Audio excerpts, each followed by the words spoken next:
ईमानदारी का इनाम। एक बार की बात है। एक गांव में राहुल नाम का एक छोटा सा लड़का रहता था। एक दिन उसने गांव के रास्ते में एक बटुआ पाया, जिसमें कुछ पैसे और एक पहचान पत्र था। उसने बटुआ देखा और सोचा कि क्या क्या करना चाहिए। राहुल ने अपने आप में सोचा, ये बटुआ किसी किसी का खो गया है। मुझे इसे वापस करना चाहिए, लेकिन कैसे? मुझे तो इसका मालिक भी नहीं पता। तभी दादाजी वहां से गुजरे और उन्होंने राहुल को बटुए को घूरते हुए देखा। क्या हुआ बेटा? क्या देख रहे हो?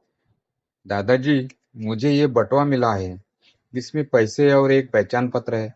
मुझे समझ में नहीं आ रहा है, इसका क्या करूं? दादाजी मुस्कुराते हुए बोले, राहुल, ईमानदारी सबसे बड़ा गुण है।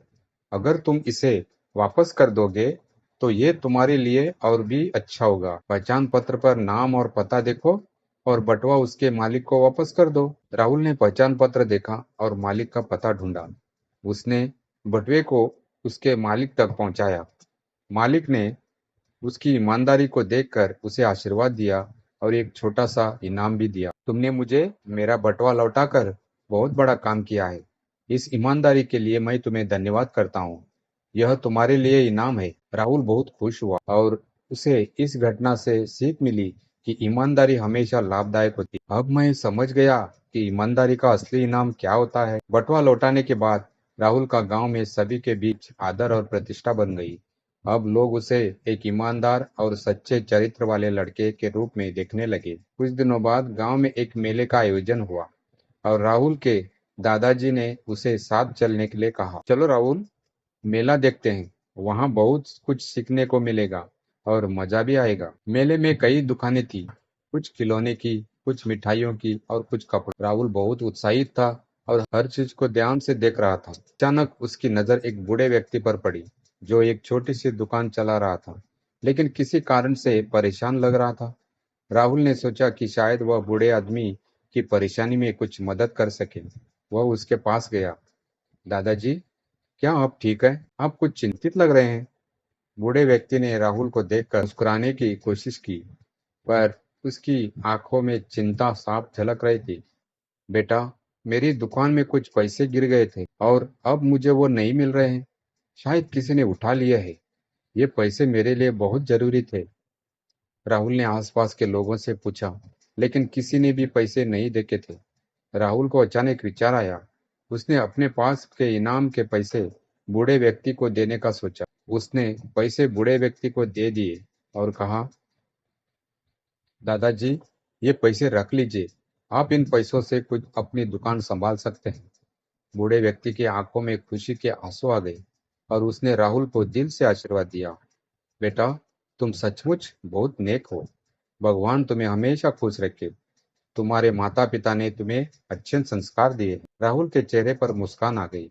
इस घटना ने उसे फिर से सिखाया कि जरूरतमंद की मदद करना ही सबसे बड़ी नेकी है। राहुल मेले से वो लौटते वक्त सोच रहा था कि आज का दिन कितना खास था। सच्चे दिल से किसी की मदद करने का सुख और कोई नहीं दे सकता। उस दिन के बाद राहुल को समझ आ गया कि जिंदगी में सच्चाई, ईमानदारी और दूसरों की मदद करना ही सच्चा सुख है। मेले से लौटने के कुछ दिनों बाद गांव के सरपंच ने गांव के सभी बच्चों के लिए एक विशेष सभा रखी। उन्होंने गांव के बच्चों को जीवन के अच्छे गुणों के बारे में सिखाने के लिए एक प्रतियोगिता का आयोजन किया। प्रतियोगिता का विषय था सच्चाई और ईमानदारी का महत्व। राहुल भी इस प्रतियोगिता में भाग लेना चाहता था। उसने सोचा कि अपनी खुद की कहानी बताकर वह दूसरों को प्रेरित कर सकता है। जब उसका नंबर आया तो उसने मंच पर जाकर अपनी कहानी सुनाई कि कैसे उसे बटुआ मिला और उसने ईमानदारी से उसे लौटाया, और फिर मेले में उसने कैसे बूढ़े व्यक्ति की मदद की। उसकी कहानी सुनकर सभी लोग प्रभावित हुए। बच्चों के बीच राहुल का उदाहरण एक प्रेरणा बन गया। सभा के अंत में सरपंच ने राहुल को मंच पर बुलाया और उसकी ईमानदारी और दूसरों की मदद करने की भावना की प्रशंसा की। राहुल, तुमने हमें सिखाया कि सच्चाई और ईमानदारी केवल शब्द नहीं है, बल्कि हमारी कर्मों में दिखने चाहिए। तुमने इस गांव का नाम रोशन किया है। सरपंच ने राहुल को एक विशेष सम्मान और प्रशंसा पत्र दिया और उसके सभी दोस्तों और परिवार ने उसे बधाई दी। उस दिन से गांव में हर बच्चा राहुल को अपना आदर्श मानने लगा और सभी ने उससे यही सीखा कि सच्चाई और ईमानदारी की जीवन की असली दौलत है। राहुल को भीतर ही भीतर गर्व महसूस होने लगा और सोचने लगा, यह सम्मान मुझे इस बात का एहसास दिलाता है कि हम छोटे-छोटे अच्छे कर्मों से दूसरों के जीवन में बड़ा बदलाव ला सकते हैं। इस घटना के बाद राहुल ने निश्चय किया कि वह हमेशा दूसरों की मदद करेगा और अपने गांव में एक अच्छा नागरिक बनने का प्रयास करेगा।